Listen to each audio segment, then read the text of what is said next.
বাংলাদেশত এতিয়া যি অৰাজক পৰিস্থিতি সৃষ্টি হৈছে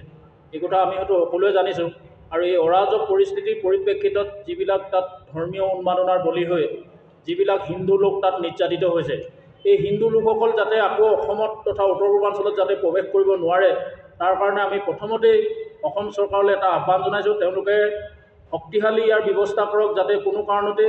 এই ধৰ্মীয় উন্মাদনাৰ বলি হৈ যিসকল হিন্দু লোক তাত আক্ৰান্ত হৈছে বা তেওঁলোকৰ নিৰ্যাতিত হৈছে সেইসকল যাতে কোনো কাৰণতে উত্তৰ পূৰ্বাঞ্চলত প্ৰৱেশ কৰিব নোৱাৰে তাৰ কাৰণে চৰকাৰে যথোপযুক্ত ব্যৱস্থা গ্ৰহণ কৰক আমি সকলোৱে দেখিছোঁ যে আজি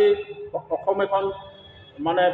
হিন্দু বাংলাদেশীয়ে হওক বা মুছলমান বাংলাদেশীয়ে হওক মুঠতে বাংলাদেশী কবলত বা প্ৰব্ৰজনকাৰী কবলত এখন ভাৰাক্ৰান্ত এখন ৰাজ্য গতিকে আমি যথেষ্ট উদ্বিগ্ন হৈছোঁ আৰু এটা কথা এতিয়াও লাখ লাখ বা কোটি কোটি মানুহ হিন্দু লোক বাংলাদেশত অৱস্থান কৰি আছে বা বাংলাদেশত ঘৰ বাৰী আছে গতিকে এই কোটি কোটি লোক যদি কিবা কাৰণত যদি উত্তৰ পূৰ্বাঞ্চলত প্ৰৱেশ কৰে এই ধৰ্মীয় উন্মাদনাৰ বলি হৈ বা এই যিবিলাক ধৰ্মক লৈ যি সংঘাত হৈছে এই সংঘাতক লৈ যদি এই মানুহবিলাক আহি অসম তথা উত্তৰ পূৰ্বাঞ্চলত প্ৰৱেশ কৰে নিশ্চয় অসমৰ আন্তঃগাঁথনি জন আন্তঃগাঁথনি পৰিৱৰ্তন হ'ব লগতে অসমত ভাষা সংস্কৃতিলৈ এদিন যে বিপদাপন্ন যে হ'ব সেইটো কথাও আমি নিশ্চিতভাৱে ক'ব পাৰোঁ যিহেতু ইয়াত মানে সংখ্যাগৰিষ্ঠতাৰ জোৰত এতিয়াও যথেষ্ট আপোনাৰ প্ৰায় 40-60 আমাৰ ইয়াত মানে বাংলাদেশী বা বাংলাভাষী লোক আছে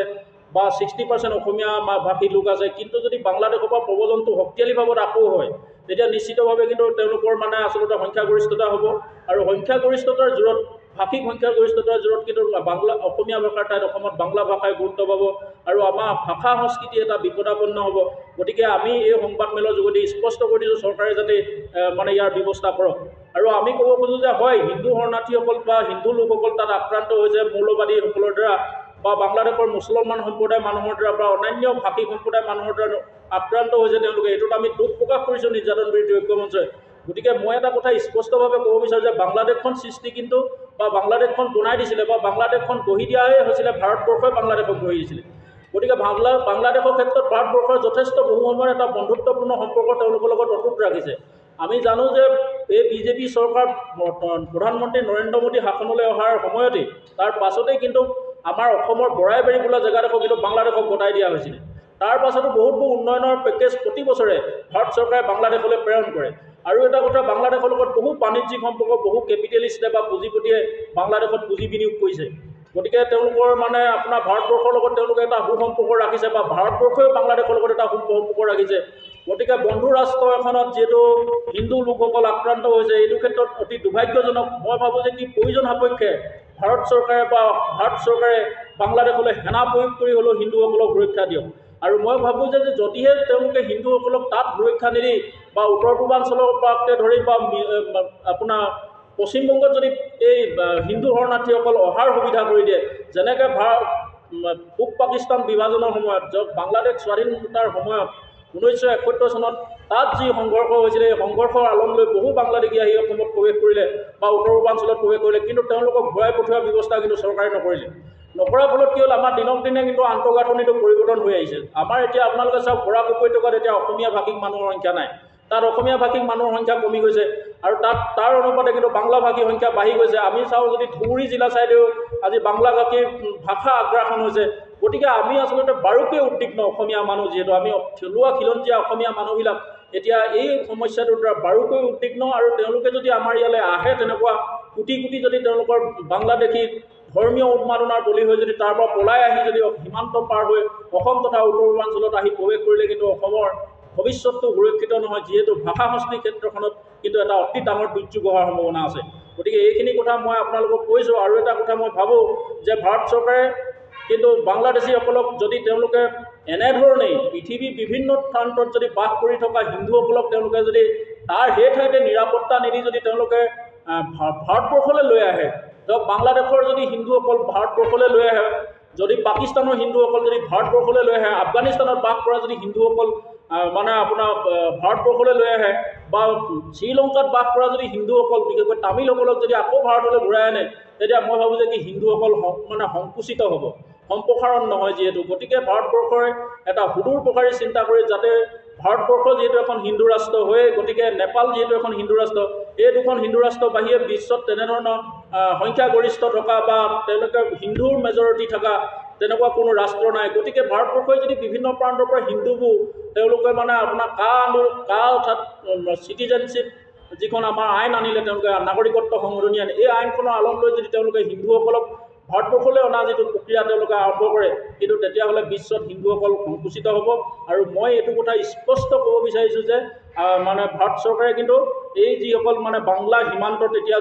যিবিলাক স্পৰ্শকাতৰ ঠায়েদি এই হিন্দু শৰণাৰ্থীসকল তেওঁলোক অহাৰ সম্ভাৱনা আছে, এই হিন্দু শৰণাৰ্থীসকল অহাৰ যিবিলাক ৰাস্তা, এই ৰাস্তাবিলাক তেওঁলোকে কিন্তু চকু ৰাখক আৰু তেওঁলোকে কিন্তু আপোনাৰ এই ব্যৱস্থাটো যাতে তেওঁলোকে আহিব নোৱাৰে তাৰ যথোপযুক্ত ব্যৱস্থা কৰিবৰ কাৰণে এই সংবাদমেলৰ যোগেদি মই আহ্বান জনালোঁ। আমাৰ মুখ্যমন্ত্ৰী হিমন্ত বিশ্ব শৰ্মাই এটা কথা তেওঁ কৈছে যে অসমত যিহেতু